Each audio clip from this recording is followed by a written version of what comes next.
on the beat. yàlla ñu sàkk jaxali maam ga fi kenn gënul kenn waaye nit li ñu bokk tax foog ñu nekk benn léppi ñëpp lu ne ku ne nga ca kon réew mi ci nga bokk te liñ mën a séddoo mooy Sénégal kon moo ñu def fii mbokk rafetul tur fi sa mbalit mi naan ñu mbeddum buur rafetul sànni sa méditi canal bi naan ñu mbeddum buur nawet ba ngi ñëw yàlla ndox mi wàcc te bañ a ànd ak lor ñuy sàmm yoonu ndox mi ku ne war na la ñor maam yàlla may ñu ndox ba muy wala ngaan ndox mi wàcc fépp naatoo ànd ak jàmm la ñuy ñaan onance mu ngi ci fegu jëm nawet yee salaat jàppal ma jàpp mën naa tax ñu mucc ci mënd maam yàlla may ñu ndox ba muy wala ngaan ndox mi wàcc fépp naatoo ànd ak jàmm la ñuy ñaan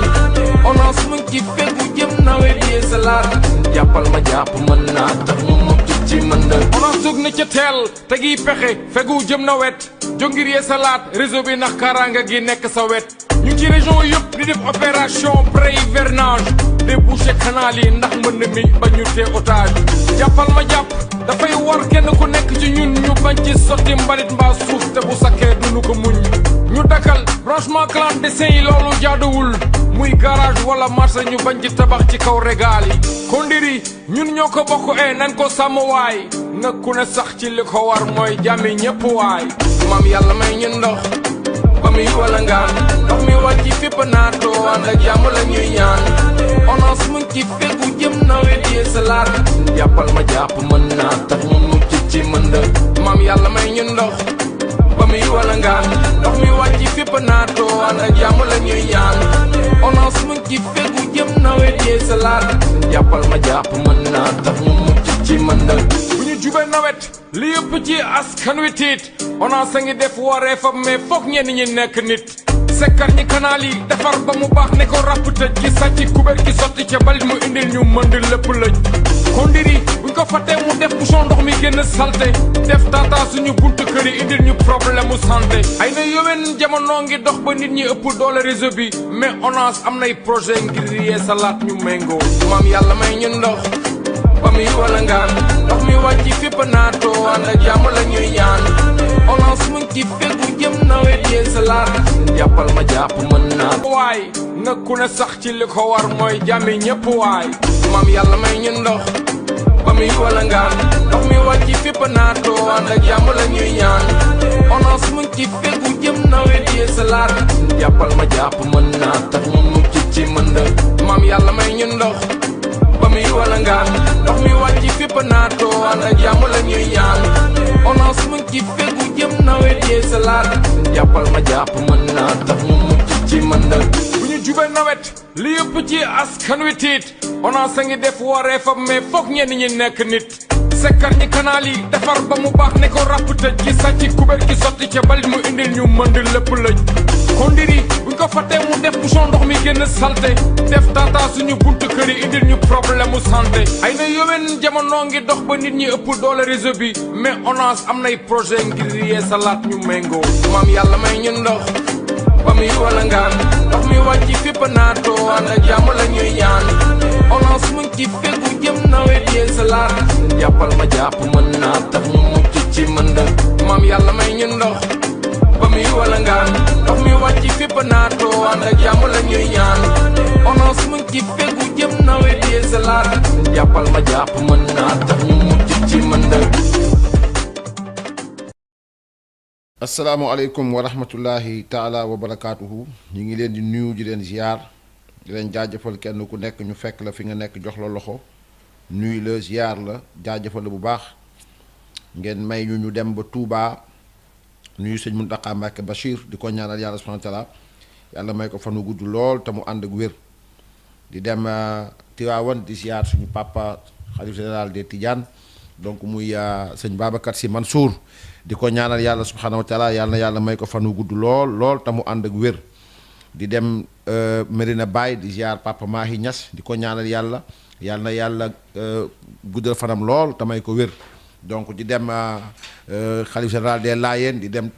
Koki Pire di dem Léona Niassène di dem ci Daaka bi ñu ngi leen di nuyu di leen ziar di dem ci famille omarienne di nuyu ñëpp di ziar ñëpp di jaajëfal ñëpp di sant yàlla bu baax di dem ci église catholique bi di leen nuyu di leen ziar dem Thiénaba Seck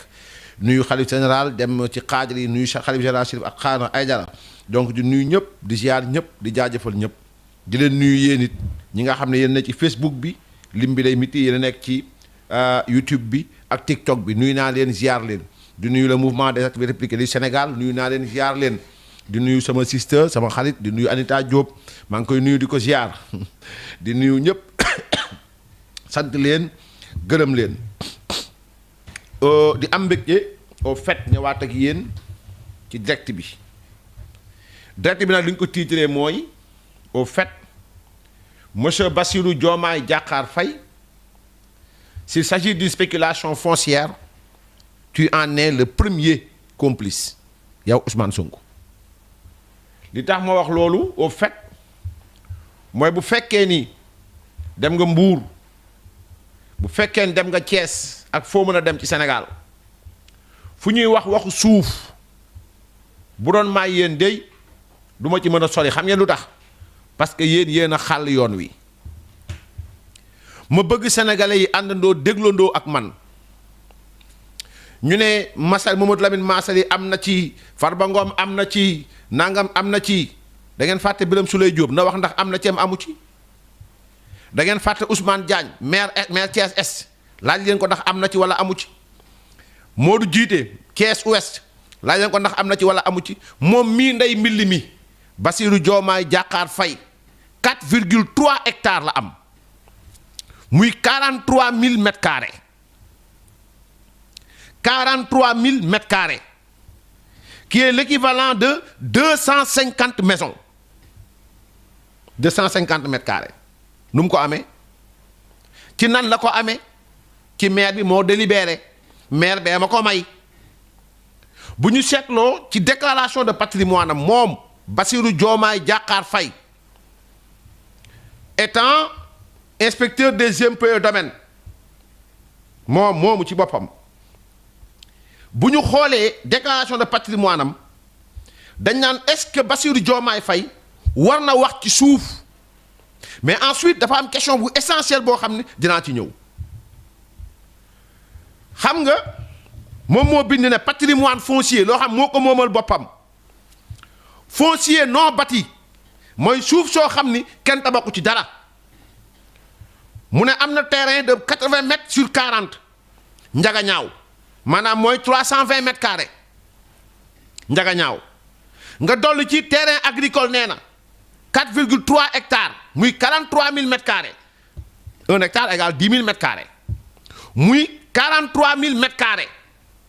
dans la commune de Sandiara acquis en 2022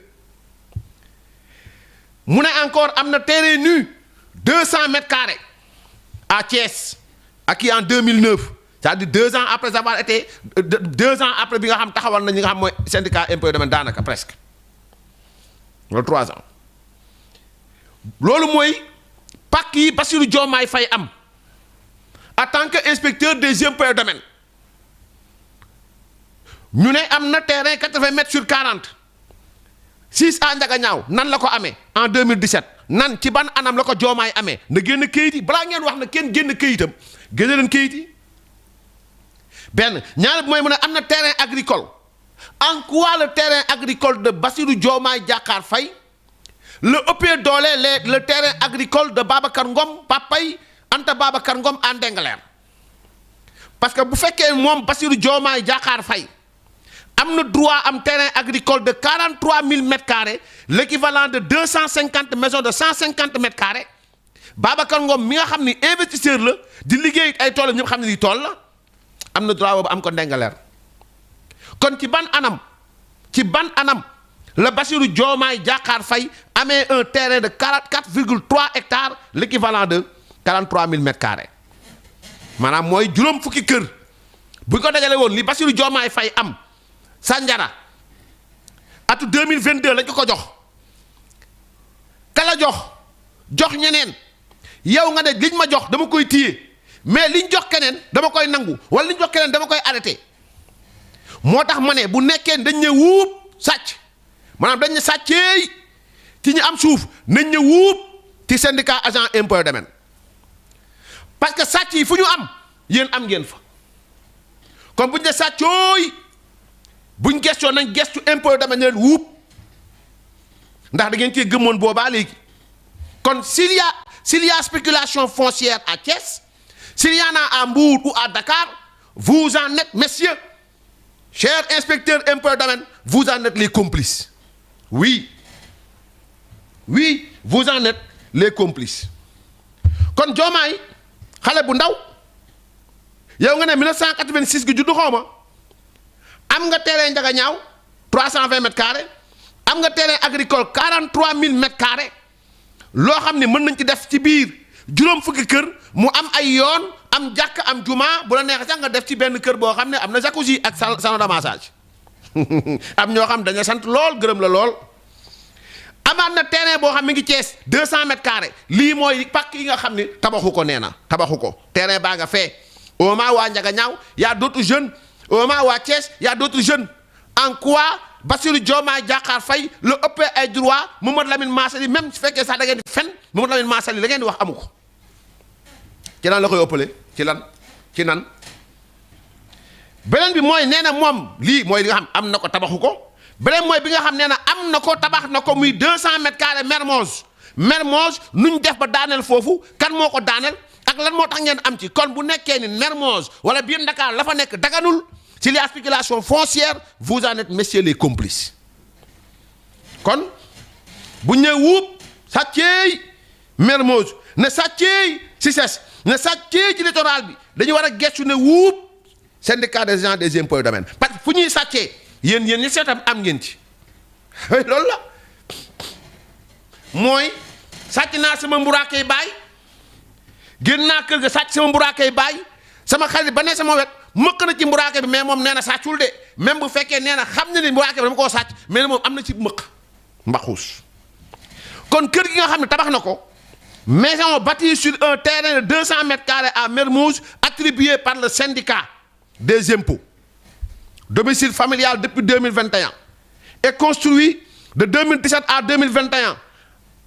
ba léegi nee na ba léegi Bassirou Diomaye mënuñoo wax kër gi ñaata la ci def ba léegi l'évaluation là ça laisse à désirer donc se pose une question fondamentale boo xam ne bëgg naa ñu leeral ko mooy kuy am kër fooy dem impôt domaine ak fan urbanisme ak fan cadastre kon yéen bu nekkee ne lewu daganul rek xoolaat leen seen bopp kon seen métier mënoo leen ko mais li tax ma ne y a une question pertinente qui va falloir se poser bu fekkee ni Bassirou Diomaye Diakhar Faye mi nga xam ni Ousmane Sonko moo créé syndicat bi njëkk nekk nu mu tudd sax njëkk nekk secrétaire général bu syndicat bi moom après mu bàyyi après Bassirou Diomaye Diakhar Faye jël bu nekkee ni Bassirou Diomaye Diakhar Faye moo mën a am ñeenti terrain yoo xam dëkku fa ak benn terrain boo xam dëkk na fa waxuma la ak Ousmane Sonko mi fi toog 2016 taxaw janoog Sénégalais yëpp di wax ay naka si du noonu naan benn terrain la am xool leen ndax wax bi jaadu na maanaam il faut ngeen xool ndax wax ji intellectuellement posément religieusement rationnellement si Bassirou Diomaye Diakhar Faye cadet de Ousmane Sonko qui a succédé à Ousmane Sonko à la tête de ce syndicat, si lui a 4 patrimoines fonciers non bâtis et un patrimoine foncier bâti, si lui il a tout cela, comment on pourrait comprendre que Ousmane Sonko ne dispose que d'une seule maison à Keur Gorgui? Dil bi ngaa ko mënu koo nand kon lii mooy li nga xam ni moom la am ci kër. Que les inspecteurs des agents des impôts et domaines, madame, que les inspecteurs des impôts et domaines nous disent à Mbour 4, à Thiès, à Rufisque, à Bambilor, au Cissesse, à Mermoz, sur le littoral, sur la bande des Filao, qu'ils sortent et qu'ils disent aux Sénégalais combien de milliers de mètres carrés ont été distribués aux inspecteurs des agents et domaines. Est-ce que ñoom ñoo ëpp droit cet enseignant bi nga xam ni pour mu dugg ci ay droit am il a fallu qu'il sacrifie des heures et des heures de grève xale yi di ñibbi seen kër pour mu am indemnité de logement est-ce que moom moo gën ñooñu en quoi est-ce que ñoom agent inspecteur impôt domaine yi j'ai vu une lettre boo xam bind nañ ko sànq pour di wax yenn suuf yi la première malhonnêteté mooy nga damay évaluer 2020 la yem lan moo tee yéegoo ba ci kaw lan moo tax yéegoo ba ci kaw vous savez pourquoi parce que c'est à partir de 2019 que Ousmane Sonko s'est rendu compte qu'il devrait être candidat à la présidentielle et à partir de là-bas 2019 ba 2024 mën na saytu mais 2007 ba 2019 Ousmane Sonko n'ose même pas mook Bassirou Diomaye Faye Waly Diouf Bodiang Birame Souleye Diop ñu sulli mbirum suuf fii ci Ndakaaru il n'ose même pas kon mbir mi je crois fort bien que ni layam-layam yi vos larbins qui commentent à longueur de journée ci page nit yi pour jëm leen a sauver c'est-à-dire moom Bassirou Diomaye Diakhar Faye je parle du secrétaire général des agents et du syndicat des agents des impôts et domaines moom ñi ngi koy alerter ne ko 4,3 hectares yi mu am ne terrain nu mu tudd sax agricole la na wax ci ban anam la ko amee acquis comment par délibération dans la commune de Sandiara les autres ont acquis par délibération donc man dama jàpp ne li ma doon wax démb dictature foncière moo bëgg a am Sénégal te loolu du sotti et que tout le monde doit se lever comme un seul homme pour barrer tout cela kon loolu mooy primo li nga xam ni bëggoon nañ ko wax ci mbirum nu mu tudd sax Bassirou Diomaye Diakhar Faye ba voilà beneen bi mooy le rapport de la Cour des comptes et j'inviterai tout un chacun mu prêter attention ci lii ma bëgg wax parce que man Bah Diakhaté je me pose des questions et des questions et des questions 1001 questions sur ce rapport de la Cour des comptes mooy est-ce que on n'a pas actuellement le droit de se poser la question de la légitimité bi nga une question légitime du moins et fondamentale sur la crédibilité de la Cour des comptes et je vais m'expliquer ce rapport Prodac mis à la disposition des Sénégalais est tout sauf objectif. Si ce rapport est définitif, man Bah Diakhaté, j'accuserai la Cour des comptes d'avoir fait un traitement sélectif, voire discriminatoire, et ce sera un précédent dangereux. Il y a un manquement grave, très grave, dans ce rapport. Et de mon avis, ça frôle de la politique, ou bien ça frôle la politique. C'est l'analyse d'un citoyen qui a reçu un rapport et qui fait son analyse et qui argumente. Je crois bien qu'en procédant à la publication de ces rapports, l'exécutif semble ou faisait semblant de vouloir adopter une politique de rupture. Alors, mes chers, il n'en est absolument rien du tout. Et j'assume l'intégralité de mes propos. En guise d'exemple. Maintenant, je vais donner l'exemple. Regardez la page 47 du rapport. Et j'ouvre avec vous. À partir de la page 47, 3.1.4, il tax ma wax ko mooy à partir de la page 47, page 1, page 3, tiré 1, tiré 4, absence de concordance entre les relevés. Ici, fii li sama problème mooy saa gis nga ko ok fii li sama problème mooy au fait may ma tuuti mu mën a janoog affaire yi li tax ma ne rapport bi nga xam dañu ko jox rapport bii au fait man dama gëm ni dafa am xaaj ak seet ci biir rapport bi jiitu mooy ci page 47 xëtum ñeent fukk ak juróom-ñaar la Cour recommande au coordonnateur du absence de concordance entre les relevés. La revue a constaté que des ordres de paiement effectués via le compte de dépôt du PRODAC au titre du remboursement des crédits ne sont pas suivis d'effet immédiat. Rapport bi dafa ne ordre de paiement yi nga xam ni dañ ko def mu jaar ci compte PRODAC ci li nga xam ni mooy ay remboursement ay crédit nee na bañ ko defee maanaam ordre de virement bi toppul fa saasa maanaam ñu ne dafa joxe nañ ordre de virement rek ñu fay ci saasa déedéet dañoo xaar ab diir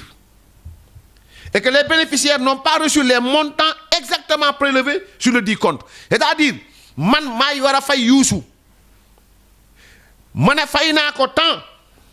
mu joxe exemple tableau numéro 9 virement effectué par le PRODAC en 2020 et 2021 au profit de la BNDE. Référence ordre de virement numéro 0006 du 33-2020. Nous avons fait le 7-5-2020. Nous avons 6 milliards 571 millions 220 823. Ordre de virement numéro 0411 du 12-8-2020. Nous avons fait 12-8 ordre de virement. Nous avons fait le 25-9-2020. 2 milliards 711 millions 453 526. Ordre de virement numéro 0572 du 22-12-2021. Nous avons fait le 28-12-2021. 1 milliard de francs CFA. Bobo le yep moy 10 milliards 282 millions 664 349. Tableau li moy virement yi affecté produit PRODAC def mu jëm ci compte BNDE. Tableau numéro 10, paiement reçu par la BNDE via le Trésor. Maintenant, les viré nañ ko ci compte Trésor, compte BNDE, quand la BNDE jot. Virement du Trésor avril 2020. Xam nga fi ñi nga wax 6 milliards, jot na fi 2 milliards 797 296 797 millions 296 487. Déglu leen baax na ngeen topp ma. Virement Trésor août et septembre 2020. 2 milliards 711 millions 453 526. Virement Trésor avril-mai 2020. 2 milliards 625 millions 610 565. Virement Trésor mai 2020, décembre 2021. Et reliquat en août 2022, 7 milliards 314 millions 553 130. Total escompté 15 milliards 448 millions 913 709. Léegi nag muy jàngat ñaar tableau yi rapport bee ngi jàngat ñaar tableau yi. Il ressort de ces tableaux que les montants prélevés sur le compte du dépôt du PRODAC au profit de la BNDE sont reversés à cette dernière à des dates différentes de la situation présentée dans les relevés. bi mu njëkk jàngat mooy dafa am wuute ci ordre de virement yi ak date bi ñu fay day wuute lool yéexaay bi. En principe, du moment où un ordre de virement effectué est validé par le Trésor, le montant débité sur le compte doit être viré directement sur celui du bénéficiaire. Saa su ne nga xam ni montant bi xaalis bi am na ordre de virement def nañ ko ba pare validé ko Trésor validé ko sa ki ñu war a fay dafa war a jot xaalisam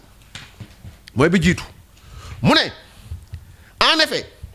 tandis que les virements sont effectués par le PRODAC selon les directives données par le ministre chargé des Finances en fonction du montant positionné sur son compte de dépôt, la BNDE reçoit de manière éclatée des virements du Trésor en fonction des effets qu'elle a acquis auprès de l'Ocafrique.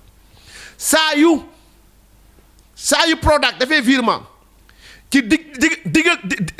ci ordre maanaam directive ci digle yi nga xamante ni ministre des Finances jamono jooju Birima Mangara la actuel membre de Diomaye président. saa yu ñu defee montant yi dañoo seetlu ne montant yi non seulement day tardé mais bu ñu koy fay dañ koy fay d'une manière éclatée. Il est à noter que les ordres de paiement au profit de la BNDE émis suivant les instructions du ministre chargé des Finances portent sur des montants ne correspondant pas à la valeur nominale des billets à ordre. Dans le même temps, le Trésor paie la BNDE selon une temporalité différente. Gis ngeen fii mi ngi ñëw nag maintenant ci paiement bi mu ne il s'ensuit une situation ambiguë qui ne permet pas un bon suivi de l'état de remboursement de la dette et constitue un risque d'erreur. De plus, le rapprochement entre les montants payés via le compte du PRODAC et ceux effectivement versés à la BNDE est impossible dans la mesure où la coordination ne reçoit pas toutes les informations irrelatives. Ici, ajoute que les résultats des circularisations auprès des banques ayant acquis auprès de l'Ocafrique des billets à ordre ont révélé que le Trésor a payé un surplus sur les montants versés à la BNDE. Les opérations concernées sont répétées dans le tableau ci-après. dañoo seetlu ne saa ñu waree fay mu war a bàyyeekoo ci li nga xam mooy ordre de virement yi ministère des finances dafa am à chaque fois non seulement day am ay wuute day am ay éclatement mais dañoo fayaat maanaam dañoo fay mu ëpp xaal bi ñu fay ëpp ñaata moo ëpp tableau bii mu lay wax paiement surplus à BNDE. ordre de virement numéro 86 31 mai 2022 248 millions moo ëpp ci xaalis bi 320 802 dafa ëpp. ordre de virement numéro 280 à compte 1 29 novembre 2022 li ñu fay ëpp na 242 millions de francs CFA dafa ëpp. ordre de virement numéro 280 à compte 2 30 11 2022 250 millions moo ëpp. ordre de virement numéro 280 à compte 4 2 décembre 2022 250 millions boo ëpp boo boolee lépp 1 milliard la 240 millions 320 802 moo ëpp. loolu leer na kon wax naa leen ni non seulement fay bi doon tardé non seulement dañ ko doon éclaté mais dañoo fayaat maanaam lañ fay dafa ëpp ñaata la ëpp 1 milliard 240 millions 320 802 francs CFA. ok léegi maintenant ñu dem ainsi le montant de 1 milliard 240 millions 320 802 a été versé en 2022 à la BNDE alors que selon la banque l'intégralité des effets lui ont été payés. nee na fay nañu 1 milliard 240 millions 320 802 versé ko 2022 BNDE fekk ne la ñu waroon fay mat na kon lii dafa ëpp. kon ñu continuer dama ci beneen bi donc mu ñëw ci nu mu tudd sax ordre de virement yi ba mu ñëwee ci recommandation bi maintenant numéro 27 la Cour recommande au ministre chargé des Finances de veiller à ce que la situation de remboursement de la dette contractée dans le cadre du financement des activités du PRODAC et matérialisée par l'émission des billets à ordre fasse l'objet d'une évaluation et qu'un suivi régulier des sommes versées soit effectué. Qui non du lii saa yi même feuille bi même ci même feuille yi du lii donc recommandation numéro 27 la Cour recommande def naa ko ba souligner ko ay vert yu bari la Cour recommande au ministre chargé des Finances de veiller à ce que la situation de remboursement de la dette contractée dans le cadre de financement des activités du PRODAC et matérialisée par l'émission des billets à ordre fasse l'objet d'une évaluation et qu'un suivi régulier des sommes versées soit effectué. Fii recommandation bi yow nan nga mën a ñëwee taxaw ci benn biir rapport nga ne Abdoulaye Seydou Sow leb na 10 millions waroon na fayagul nga bind ko ci recommandation dafa war a fay remboursement nga ne diw ak diw dañoo war a fay remboursement fii on parle de 2 milliards 1 milliard nangam sangam 800 millions et on n'a pas demandé au ministre des Finances de procéder ou bien de mettre en œuvre toutes les dispositions yi nga xam utiles pour remboursement am lu tax ici et ce ministre n'est personne d'autre que Birima Mangara donc lan moo tax fii dans la recommandation numéro 27 ni injonction amul benn injonction amul dara loo xam ne wax nañ ko Birima Mangara pour war a mën a fay mais man j'irai plus loin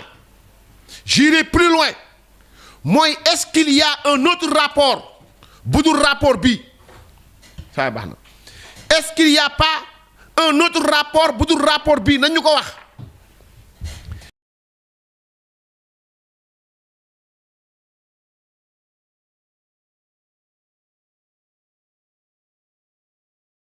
newu ci moom la ñuy gis ak bu fekkee est-ce que ndax parce que Birima Mangara dafa nekk actuellement ci Diomaye président moo tax ñun loolu mënuñu koo gis en tout cas li ci kanam wuli bët et là j'interpelle les Sénégalais que nañu xippi seen bët di xool parce que junju doy na boroom xel dama ne je le dis et le répète ndax amul beneen rapport bu dul bii. Existerait-il un autre rapport autre que celui-ci? Si oui, est-ce que dans cet autre rapport figure une injonction faite à l'encontre du ministre ou bien à l'endroit du ministre des Finances, notamment Birima Mangara, pour que le 1 milliard 804 millions ou bien 840 millions soit payé?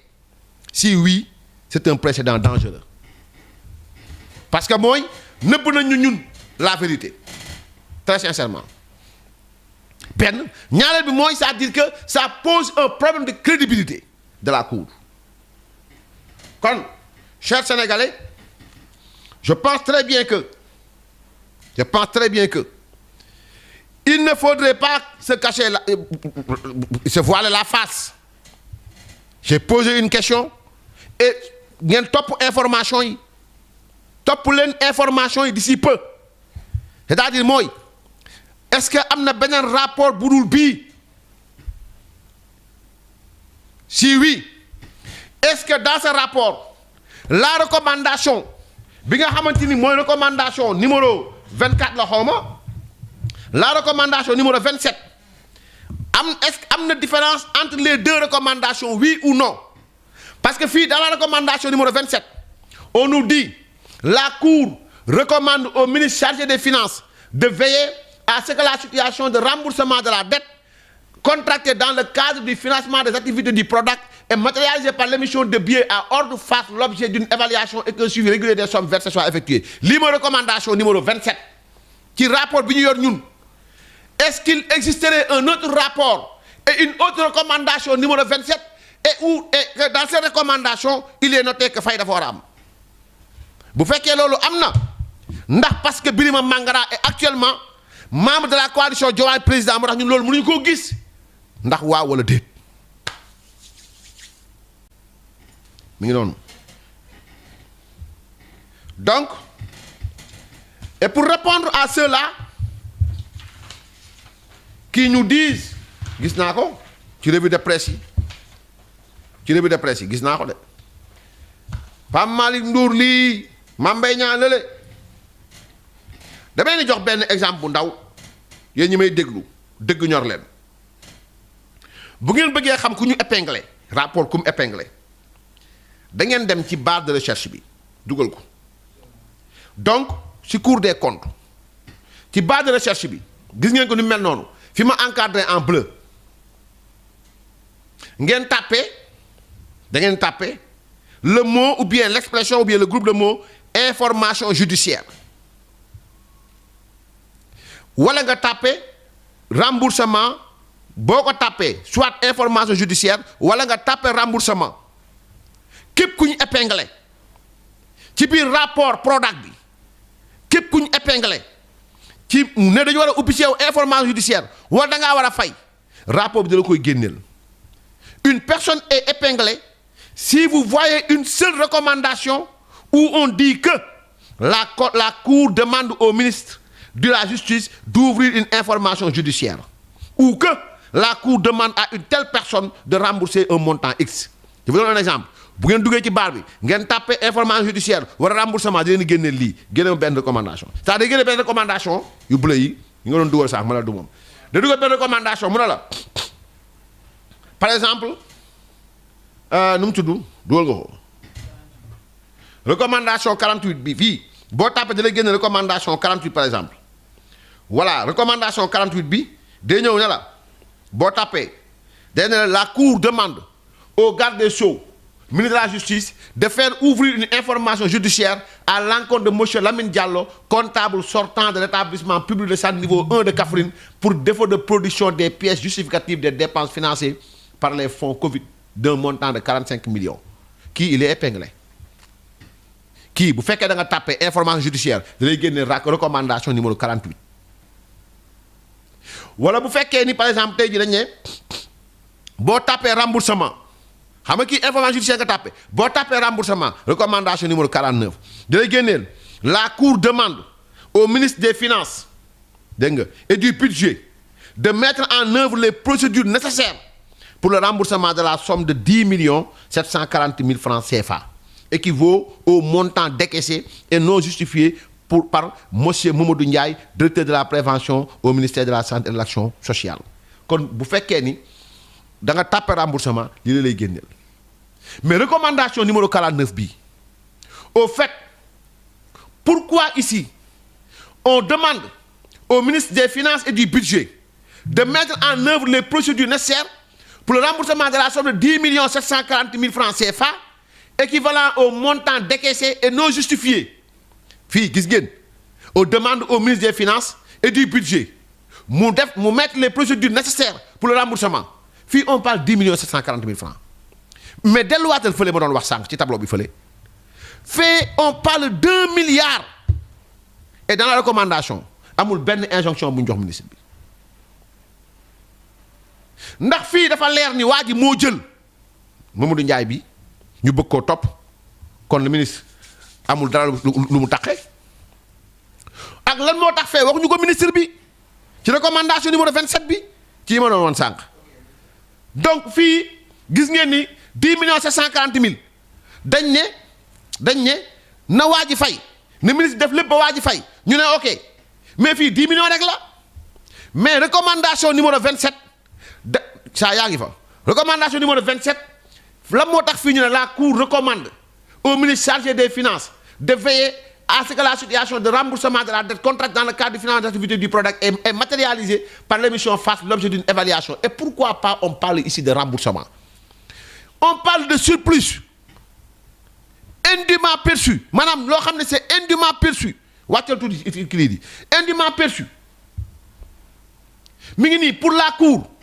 l'évaluation et le suivi rigoureux de la situation de remboursement auraient permis d'éviter le paiement de sommes indues, qu'il s'agit de 1 milliard 128 millions 320 000 francs CFA, 802. Et ici, on ne parle pas, on ne donne pas injonction, on ne demande pas au ministre de procéder ou bien d'utiliser toutes les procédures pour que le 1 milliard soit versé. Ensuite, et je ne dis pas que cela n'a pas été fait, mais la motax new ci rapport bi la motax ke mënu ko gis où se trouve notre milliard monsieur le ministre, où se trouve notre surplus monsieur le ministre. Il faut que mbir yi leer dama ci tableau bi parce que yéen ko bind il s'agit de 2 milliards et quelques yéen bind encore que c'est des sommes payées yo xamanteni paiement de sommes indues lo xamni ke war ko fayé ko 1 milliard et quelques tableau bi la wax sa way paiement indu. Dëkk bi man dama commencé yéemu ci yàlla wàccal tuuti même page bi la wàccal tuuti. Je pense que Sénégal non avant boobu deuxième bi am vert bi avant dugal beneen bi donc Sénégal man dama commencé yéemu da ngeen xool recommandation numéro 49 boobu la leen wan rek il s'agit de 10 millions mais fii on parle de 1 milliard de francs CFA. 1 milliard de francs CFA.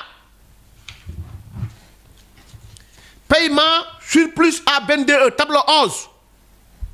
Page 48. Dans le rapport du PRODAC. 1 milliard 240 millions 320 802 francs CFA. On a demandé aux agents du Trésor, je voudrais rappeler que dans le cadre de la gestion de la trésorerie, les délais de paiement dépendent parfois de la situation de trésorerie qui ne permet pas à cause de tension de payer immédiatement l'autre reçu. C'est pourquoi il est procédé soit à des paiements partiels ou avec un décalage de quelques jours ou semaines dès que la trésorerie le permet. Kon ñi leeral nañu ñu ne il convient de préciser que les virements au titre du remboursement des crédits sont directement effectués dans le compte indiqué par les ordres reçus au profit de la BNDE. Il convient de préciser que le PRODAC est un correspondant du Trésor dont le compte de dépôt est ouvert à la Trésorerie générale. Tous les comptes de dépôt ouverts à la Trésorerie générale fonctionnent comme des comptes courants. Bañ laajee Pape Malick Ndour, il dit, quant à M. Pape Malick Ndour, sur le montant de 1 milliard 240 millions 320 800 qui représente le surplus des sommes versées à la PNDE, il a déclaré n'avoir utilisé que le paiement de la somme de 248 millions 320 802 au 31 mai 2022, cette somme venant s'ajouter au montant 2 milliards qui avait été payé en 2021 pour couvrir totalement les obligations impayées dues à la BNDE, estimées à 1 milliard 128 millions 320 802. Il a précisé que les autres opérations étaient effectuées bien après son départ et que la responsabilité du coordonnateur du PRODAC se limite à exécuter les demandes de virement selon le tableau portant échéancier des remboursements et les indications données par le ministre des Finances dès la mise en place du budget. Le ministre des Finances, du ko leeral. Pourquoi leeraluñ ko? Kon mbir maa ngi noonu. Recommandation bi, on demande à un agent xawma lan hôpital Kaffrine mu fay 10 millions. Et là, on nous parle 2 milliards et quelques surplus, indûment payés. Indûment, surplus 2 milliards. Et on ne dit rien au ministre de l'Intérieur, au ministre des Finances. Absolument rien du tout. Donc, fii ak fan li war a leer dina leer lu sooba yàlla. En tout cas, ma question, j'insiste, je persiste. Existerait-il un autre rapport bu dul bii? Si oui, kon c'est grave.